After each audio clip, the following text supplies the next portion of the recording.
On this week's LA Diaries, is this the real reason behind Ben Affleck and Jennifer Lopez's split?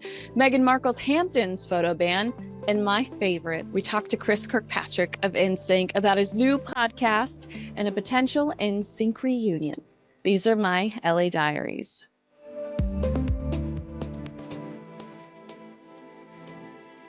The Daily Mail has a stunning new theory about the breakdown of Ben Affleck and Jennifer Lopez's 2-year marriage, claiming that Jennifer chose her liquor business over her beau. Sources say that Ben was left devastated by Jen's decision to launch a cocktail line, considering the fact that Affleck is a very well-documented recovering alcoholic. The paper says J.Lo's alleged obsession with expanding her finances in spite of his history with alcohol is the straw that broke Ben's back tattoo. A friend of Ben's told the Daily Mail Ben had to fight to get his life back after overcoming alcohol, knowing how he lost everything, including the love of his family, knowing that he could possibly relapse. Jen decided to start her own spritzer line for more money, as if she didn't have enough. Ben saved his sobriety. Apparently, divorce documents are all drawn up, and the pair are prepared to release a joint statement about how they loved each other but just couldn't make things work. A source said Ben was the one to pull the plug on their marriage here. Jennifer had him believe that she was the same person that she was when they fell in love the first time, so he saw this as picking right back up. He doesn't like the celebrity red carpet thing, but he did it because she loved it. Her obsession with fame became too much for him. I think that Jennifer has always only been able to count on herself. So I understand why she took an opportunity that was presented to her professionally. This is clearly Team Ben trying to control the narrative, even if Jen is obsessed with fame. I think it must compete with her obsession with love. And I'm sorry, but I sympathize with her here. I know she can be extra, but I think Jennifer Lopez loves Ben Affleck. And I think this entire situation is incredibly sad. Do you think J.Lo's booze brand sent Ben packing? Let me know in the comments below. News Nation is reporting that Meghan Markle's Hamptons trip for the G9 Ventures Business Summit might not have met her expectations. The headline read, Meghan Markle having trouble cracking A-list in Hamptons, and described the parade of Hollywood elite enjoying the girl boss vibes tribe like Gwyneth Paltrow, Reese Witherspoon, and Diane Sawyer, suspiciously missing in all of their retreat photos, Meghan Markle. Celebrities avoided having their photo taken with Megs, according to the outlet. The source told News Nation they know that if they are in a picture with Meghan, it is a tacit approval of her that she can use to promote herself. Meghan can show up at events where they're at, move into their neighborhoods. Paltrow owns a house near Markle and Harry in Montecito, but they are not friends. Would you take a photo with MM? Let me know in the comments below. Chris Kirkpatrick is a pop star and podcast host, best known as a member of the popular boy band My First Loves NSYNC.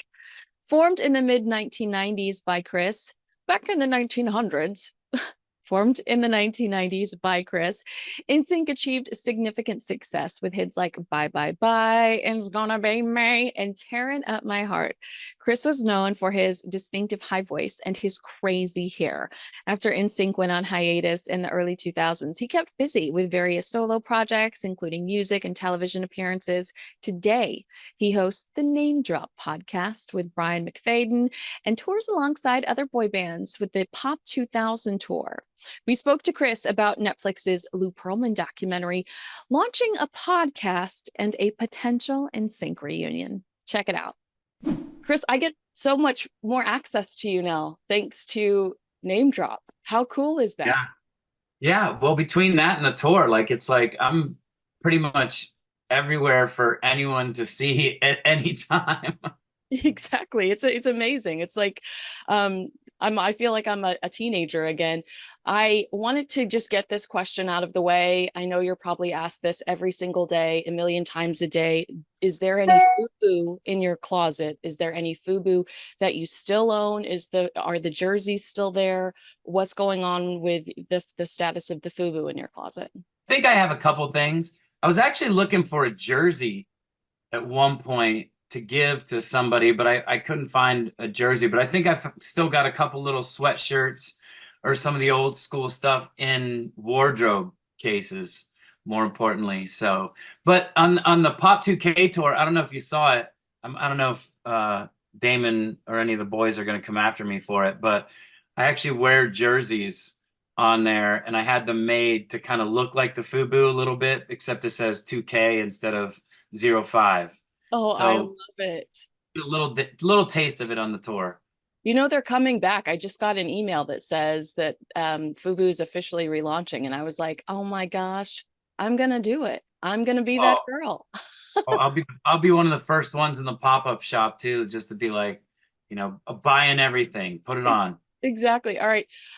Now, when it comes to name drop, I noticed that you and Brian have such similar personalities. Well, I should say sense. You have a similar sense of humor. You guys are just hilarious together. I know you were friends during the MTV TRL days. Have you consistently kept up with each other? Like, how did the relationship evolve into name drop? Well, first of all, that's what kind of works about it is that we have the same sense of humor, but we are two completely different personalities. Yeah, yeah, You know, yeah. he's from like the MTV, quick hit era. I'm a musician. I want to talk to the guests and dive deep into their personal lives and get some really good juicy name drops. But we did lose touch for a while. Like, we were friends back in the day, and we've tons of stories that we talk about on the podcast together. But more importantly, we did a show together about 5 years ago, and he hosted it with me. And when we were finished, we went to this bar and we were just laughing together, telling jokes, being stupid. And then he ended up moving for a time near Nashville. So he'd come over and him and I would just sit there and talk and reminisce and, tell stories about the old days. And that's when somebody suggested you guys need to do something together. And, the first thing we came up with was name drop because as we were sitting there, all we were doing was dropping names. I know, and I can't imagine what that sounds like organically. I imagine that that is randomly Christina Aguilera, Nick Carter, and some of your best episodes, like the AJ McLean episode was incredible. I you were interviewed almost every day for at least a decade, asked some of the same silly questions over and over again. You always seemed so gracious, but I imagine that that process became tedious in your position. Were you nervous at all to become the host, to ask the questions? Or what skills did you learn or take away from the fact that you were the victim of interviews for so long? I think it's more of, I never think of it like that. You always think of it like as a conversation, as somebody you're talking to and enjoying, their time. Like right now, you and I it's just conversation. It's just fun. We can talk about the things that we need to hit or talk about, but it's more important to have a good rapport with someone and to enjoy the conversation. So being on the other side of it, it's almost more fun because now I can just talk about them because I like talking about other people more than I like talking about myself. So being on that side of it, it's a lot more fun to talk about them, talk about what they're doing, talk about these crazy encounters with other celebrities or whatever it is. But, it is more of just a comfort thing. And I just try to sit there and say, like you and I now, it's just a conversation. Let's just talk about things and see what comes up. Yeah, I think that's a really good strategy. And I normally am totally cool about it, but I definitely was so excited about this interview. I saw NSYNC in concert over 20 times. I saw them all over the country.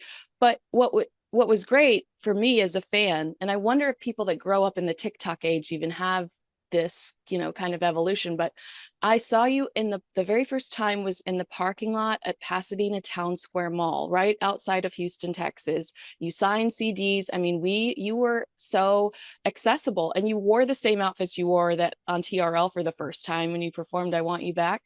But then I saw you open for Janet Jackson. And then I saw you in, like the Dallas Cowboys arena. And this was all in such a short Texas stadium. This was all in such a short amount of time that as a fan, we felt completely invested. And I hate to use the word responsible, but we were like, look at our boys, look what we've done. And Yeah. I wonder if pop stars today, you know, do they have that say, because you can become famous overnight on TikTok, and you're just and I just felt like NSYNC, the whole world knew who you were. And now when I'm working a red carpet, I'm like, is that a YouTuber? Does that person podcast? NSYNC's celebrity, it just feels like it doesn't compare to the celebrity of today. Everyone knew who you were.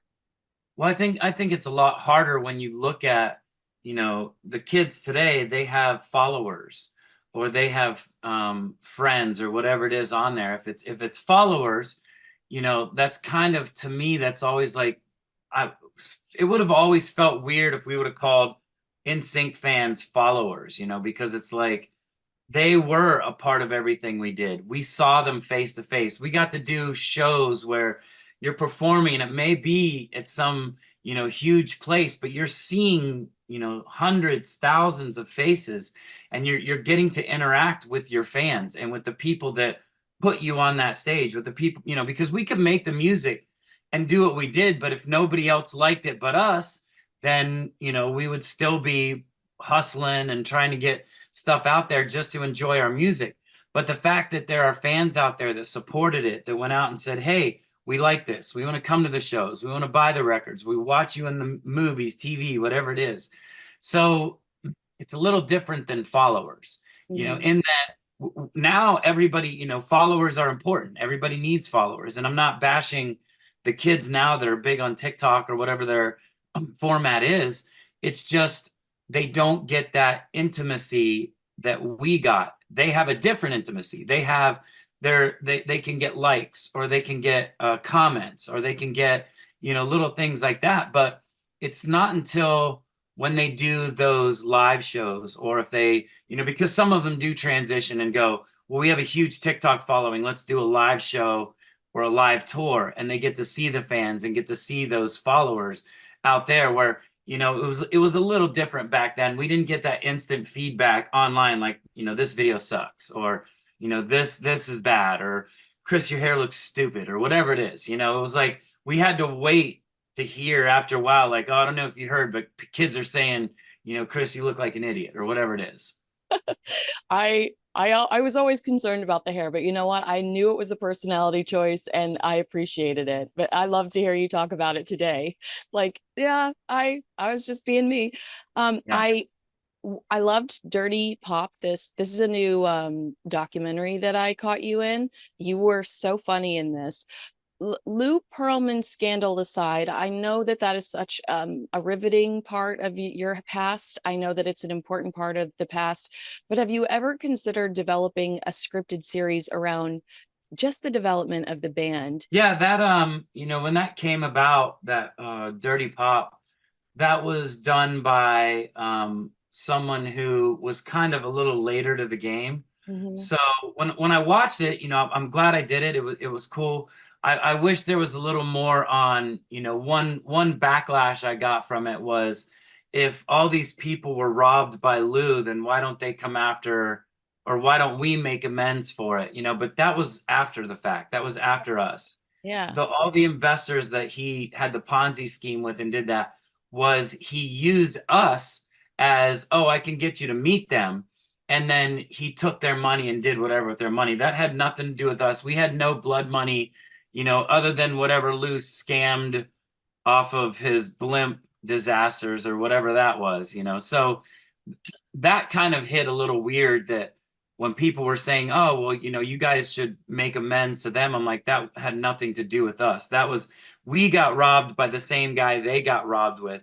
I don't know why you wouldn't say somebody else that got robbed that ended up doing okay. Well, then maybe they should make amends for everybody on anything we did that helped our careers, that we would have to make amends with. But I do feel bad for those people, because like I said, we were in that same boat. That was something that he was one of those people that, I trusted like a father, and you saw it, the Backstreet Boys all trusted like a father, and everybody, kind of trusted. I think after us and Backstreet, I think the other bands, and I love the O-Town guys, I love the Natural guys, I love all those guys, but after us and Backstreet did what we did, I think that should have been the first moment of, okay, I see what's going on. Even though even in the documentary, I said, you're signing your soul away to the devil, but you're doing it because that's your opportunity and that's your chance. So at least they should know going into it that, this guy's a crook. Us and Backstreet had no idea. Like this guy came to us, like a best friend, like a fatherly figure. It wasn't until after that that we found out all the stuff that's when maybe you're signing with the devil now. Like now you should have all your T's crossed and your I's dotted and make sure that you're okay. So there was a lot in that to really unpack, but watching it, you do feel bad for the investors, the people that came and invested in Lou after, because he used this whole pop mogul thing to get them involved. But there's still, a lot of me that feels bad for Lou, or feels bad that, I can't imagine his life. Every morning he woke up was one big lie, and he just had to, keep this lie going, incorporate this giant lie. Like there was no comfort, or there was no ever, there was no time he could sit back and go, man, this is great. This is something fun. Because if he would have just done what he did, he could have been fine, and he could have made, he could have been part of NSYNC. He could have been part of the Backstreet Boys, and there wouldn't have been any problems, and he would have been very well off, because then he had the mogul to start the other band. So there's a lot in me that kind of is so many emotions going with the whole Lou Pearlman. I mean, there's anger, there's sadness, there's joy, there's everything involved in what that whole time was. I mean, greed is just I think greed does a lot to people that we can't justify, and it's hard to wrap our heads around it. But yeah, no, you've always been very gracious and kind when it comes to that part of the story, and I've really admired that. It's still technically Christmas in July. You recorded one of the greatest Christmas albums of all time. Is that a special perk during the holidays, just randomly hearing yourself out when you're holiday shopping? Yeah, that's really funny, because with everything that's gone on lately, I feel like, man, it's almost like Christmas again. And, my friends will be like, what are you talking about? I'm like, I don't know, maybe that we're on the internet, or we're on the radio, or you do walk into places and hear a new song or whatever. But yeah, Christmas time, definitely the text messages go up. It's all about, hey, I heard it was in Walmart and they were playing your Christmas album, or was in Target and they were playing your Christmas album, or, at work, we're playing this or doing this. So at our Christmas party. So Christmas time is definitely, a time where, because it's more traditional music, it doesn't have to be the brand new record by the latest group on the charts. People like to listen to the old classics and the favorites, and I guess our record is considered one of the favorites, which is very flattering. And that was really your album. You shine so much on it. Do you love it as much as we do? I mean, I hear "Oh Holy Night" and I can stop. I'll text my mom. I'm like, I'm listening to "Oh Holy Night" by NSYNC. I'm sobbing. I'm 39, and she's like, I get it, girl. Yeah, that's again, it's all of us, it's always all of us. Every song we do, even the new songs we just put out, it was great to be back in the studio with them. And when you go in, it was like, Justin first played it for me, and I'm like, oh, this is cool. It sounds like a really neat Justin Timberlake track that, I wish we could sing on. And then, one of us will go in and lay the parts. Like I'll go in and lay down my part, or JC will lay down his part. And it's like, okay, now it sounds a little different. Now it sounds like a, Justin track featuring JC from NSYNC with harmonies by Chris from NSYNC or whatever. And then Lance or Joey will come in, and then the other one will come in, and they keep layering it down to when the last guy goes in there, you're like, wow, this is an NSYNC track. Like this is definitely the band, and everybody puts their little touches on it, and what makes it the band sound. And so, all the Christmas record, when you hear it, you hear the band sound. They're all our records that we do, the recent records, the old records, it's great just to hear that sound again. At the MTV Awards, you talked about this on Name Drop. The world cannot wait to see you. You've been trying to keep it a secret, but multiple bodies have been popping up on social media. So there's this hint that here comes NSYNC. And you say to JC, do you think they'll remember us? That made me so sad. I thought that was so sweet because you are like seared in the brains of millions of young women all over the world. And it's not, it's in a really sweet way. Like I would go to with my daddy to your concerts. We drive for hours to go to, like, it's the best sweet memories.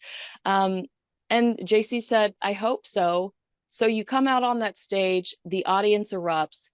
Is that a great feeling for you?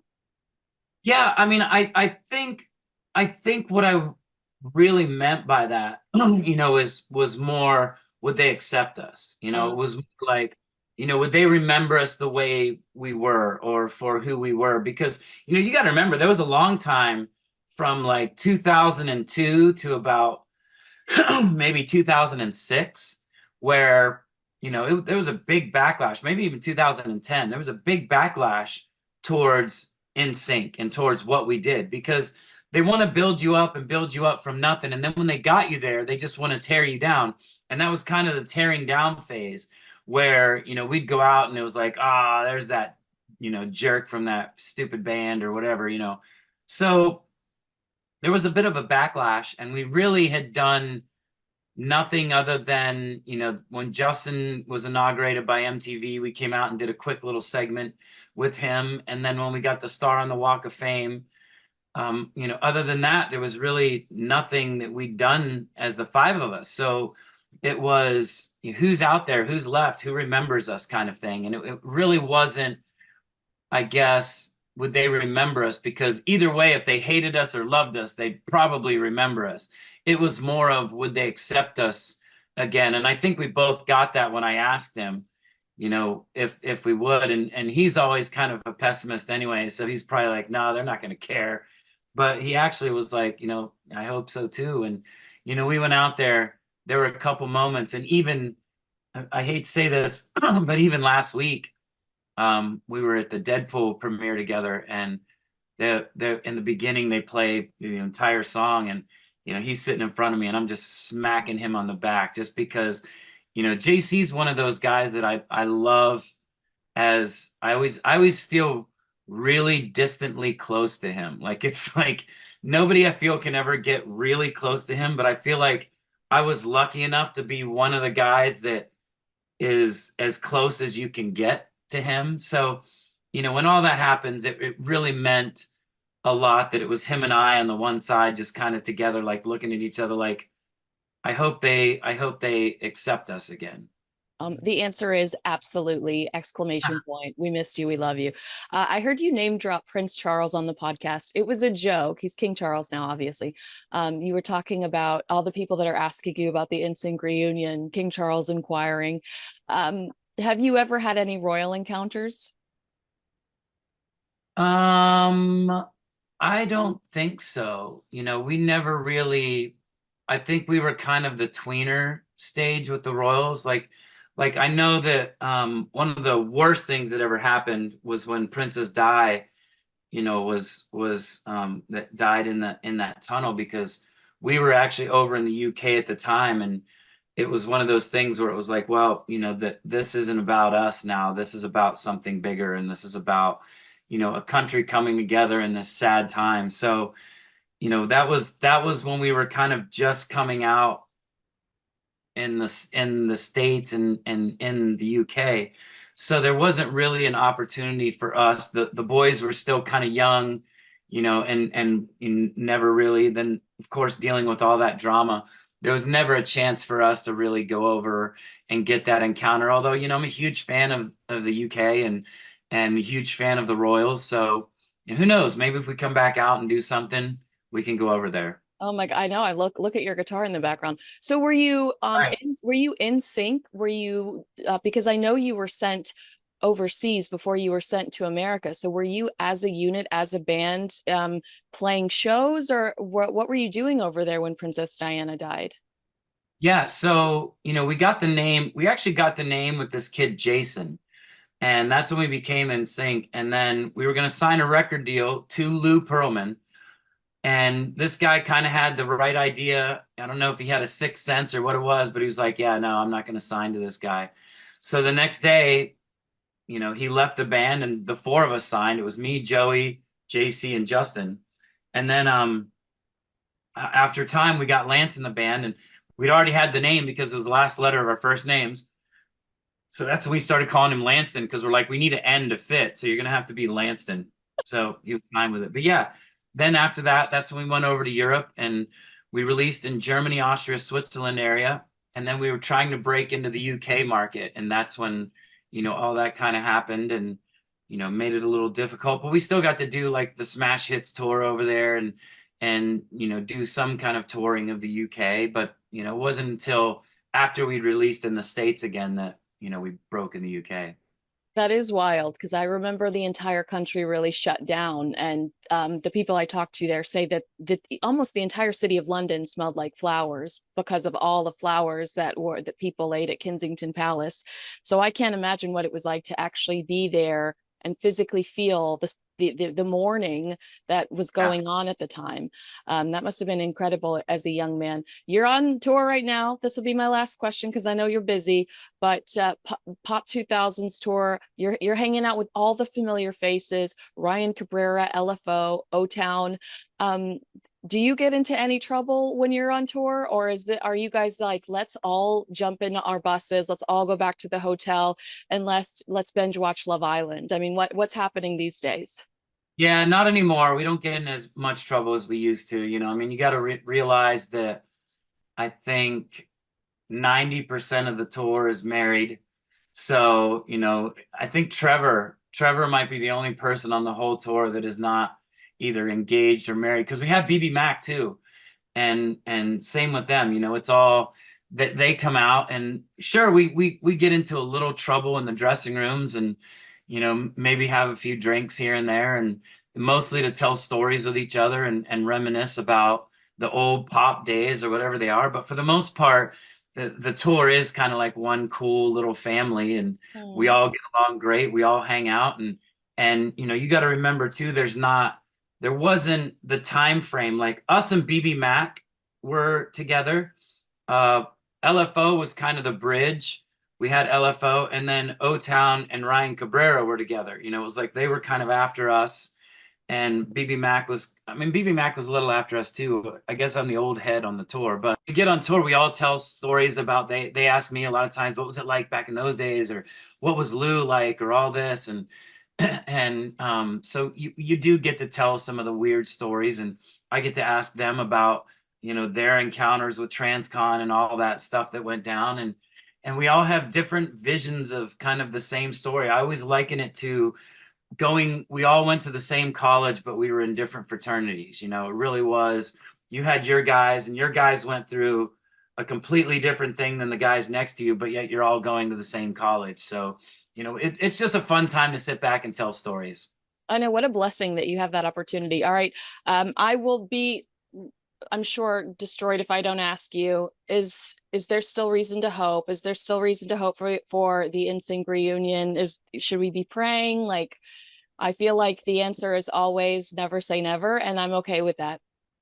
Yeah, I mean, if I had an answer for you, either I probably couldn't tell you, or you probably would know by now, or you get the old never say never, or that I can tell you that there's been a change in the last year of all five of us and where we are, where our headspace is, and having new music come out, having new songs come out, hanging out together and being around each other.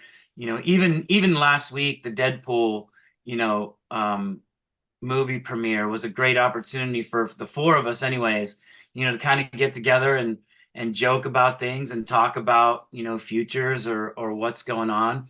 I can tell you that I've seen some rumors out there, and there's really no interest, especially by myself, to have even the four of us go out because NSYNC's always been NSYNC, and that's five guys, and and that's the five guys I started the band and put in the band. So I would only see anything that ever happened B5. And again, there's been a lot of talks lately about the five, and a lot of kicking the tires, and a lot of us, thinking what we would have to do to make it work. So, that it is you never say never, but it's also a we've never said these things before. Yeah, So yeah, we were never going to play the Super Bowl. You guys are very creative and enthusiastic.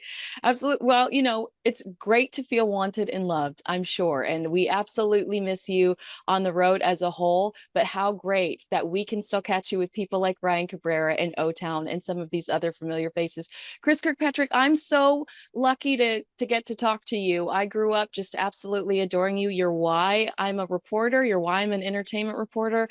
And I'm just you set me on a wonderful path. So thank you so much for just merely existing, I guess, and being such a kind, sweet human being.